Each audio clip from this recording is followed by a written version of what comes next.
आज का टॉपिक हमारा रहेगा conditional sentences. Okay.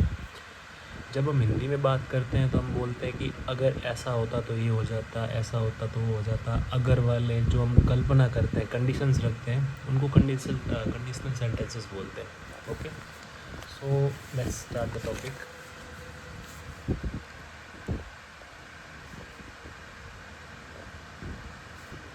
Conditional sentences. First इसका टाइप होता है ज़ीरो कंडीशनल। ये लिख लेता हूँ। ज़ीरो कंडीशनल कौन से सेंटेंस होते हैं? The sentences which express general truth और लॉ ऑफ नेचर। ऐसे सेंटेंस जो सच बयां करते हैं या फिर ऐसे जो होता ही होता है, यूनिवर्सल ट्रूथ है। जैसे कि मैं बोलूँ कि अगर हम बर्फ़ को गर्म करेंगे तो वो पिघल जाएगा, है ना। ये एक ट्रूथ हो गया, एक जनरल ट्रूथ है, हमें पता है कि ऐसा होता है, ये हम चेंज नहीं कर सकते। हम ऐसा नहीं बोलेंगे अगर मैं बर्फ़ पिघलाता अगर मैं बर्फ़ को गर्म करता तो पिघल जाता। इट्स नॉट ए इमेजिनेशन, ये होता ही है। तो लिख लेता हूँ मैं इसकी कंडीशन की ये कब होता है। एक्सप्रेस जनरल ट्रूथ और law of nature.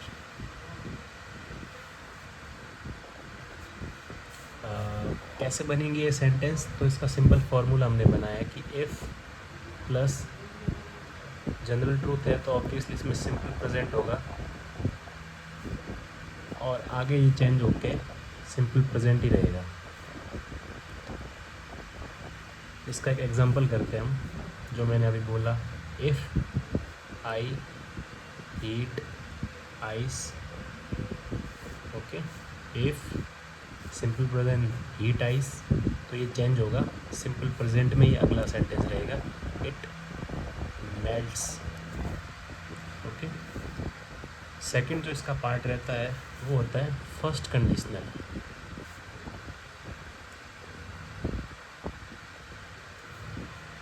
I am little nervous, so ignore my bad hand writing for now. इसमें क्या कंडीशन रहेगी? इसमें रियल या फिर पॉसिबल सिचुएशंस जो फ्यूचर में हो सकती है उसके लिए यूज़ होता है। जैसे मैं बोलूँ कि अगर कल बारिश होती है तो हम अपना पिकनिक कैंसिल कर लेंगे, या फिर मैं अपना फ़ोन अभी चार्ज नहीं करूँगा तो ये कल तक नहीं चलेगा। ये सारा है ना। तो इसमें पॉसिबल सिचुएशन ये होगी कि अगर मैं अपना फ़ोन चार्ज नहीं करूँगा तो ऐसा नहीं होगा, है ना। हिंदी में यदि आप हिंदी मीडियम से हो, हिंदी से आप यदि टेंसेस को रिलेट करते हो, सेंटेंसेस को रिलेट करते हो, तो आप सुनोगे कि ऐसा नहीं करता हूँ तो ऐसा होगा। होगा मीन्स फ्यूचर, तो नेक्स्ट सेंटेंस जो भी बनेगा वो फ्यूचर में बनेगा। तो इसका हम कंडीशंस लिख लेते हैं कि रियल या फिर पॉसिबल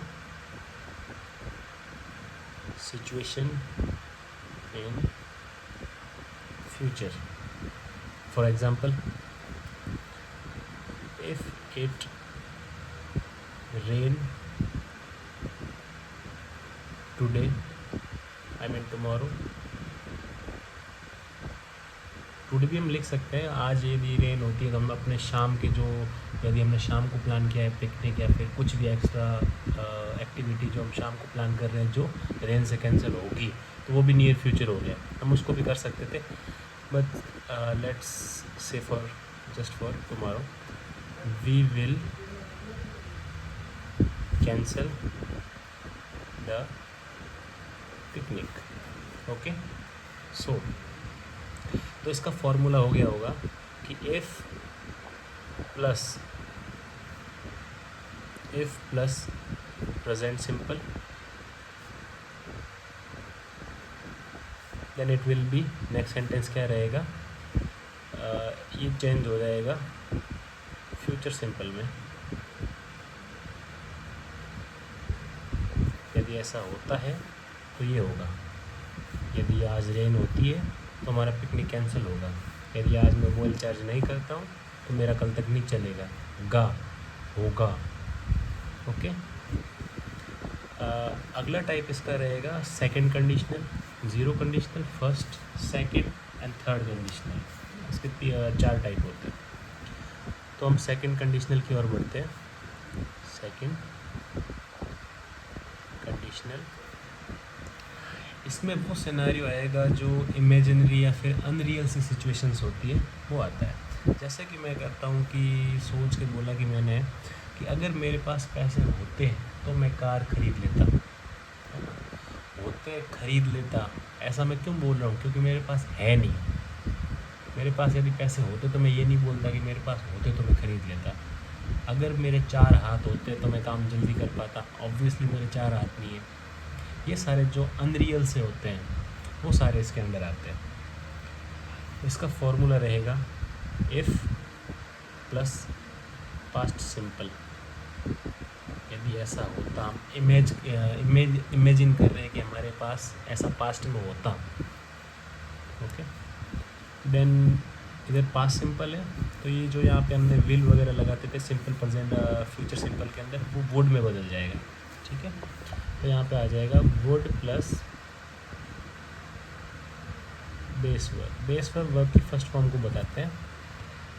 मॉडल्स वगैरह हम जब पढ़ेंगे या फिर आपने कहीं पढ़े होंगे तो आपको पता होगा ये जो विल है, वुड है, ये सारे मॉडल्स के अंदर आते हैं। तो मॉडल्स के बाद वैसे भी हमेशा वर्ब की फर्स्ट फॉर्म में आती है।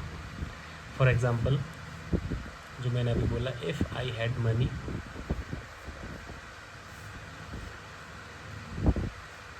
If I had money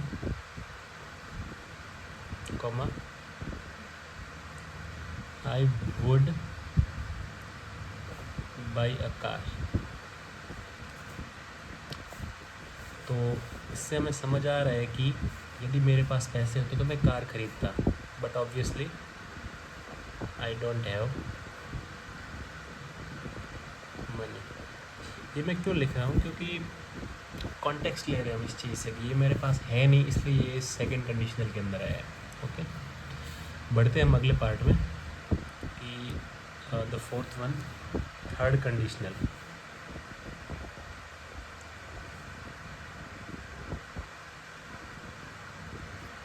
third conditional के अंदर कौन सी सेंटेंसेस आएंगे? For past situation which did not happen.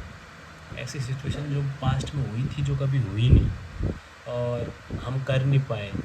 इसमें कई बार सेंटेंस ऐसे आते हैं जिसमें रिग्रेट या फिर ब्लेम की भावना होती है, ब्लेम के एक्सप्रेशन होते हैं। जैसे कि मैं बोलूँ कि यदि मैं पढ़ लेता तो मैं पास हो जाता, या फिर मैं पढ़ लेता तो मैं फेल नहीं होता।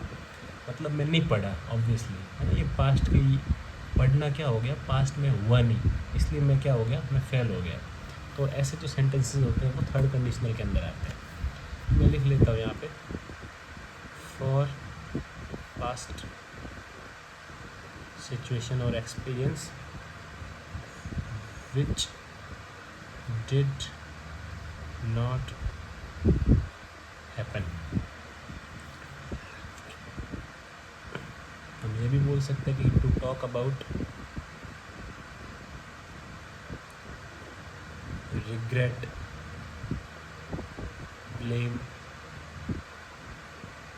डिफरेंट रिजल्ट्स etc, है ना। हम कुछ अलग रिजल्ट लेना चाह रहे थे, वो हमसे हुआ नहीं, है ना। वो सारे इसके अंदर आएंगे। फॉर्मूला इसका क्या होगा, इफ़ प्लस हैड। यदि ऐसा मैं करता, है ना, तो पीछे हैड आ गया, मतलब ये पास्ट परफेक्ट हो गया।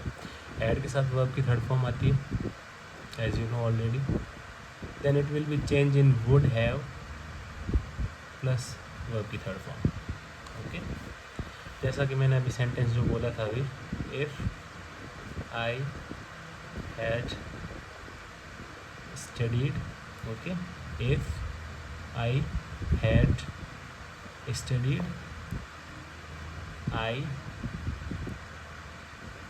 would have passed the exams, which I didn't, obviously, na. That's why this sentence comes under this part of conditional sentences. We can take another example. जैसे कि मैं बताऊँ, if I had known you were coming, I would have baked a cake। यदि मुझे पता होता कि तुम आ रहे हो तो मैं आपके लिए केक बेक कर लेता, जो कि मुझे पता नहीं था। तो आज ये हमारा कंडीशनल सेंटेंसेस का पार्ट पूरा हुआ। आप इसे वापस देख के रिवीजन कर सकते हैं, और कोई भी डाउट हो तो मेरे को ज़रूर बताइए। Thank you.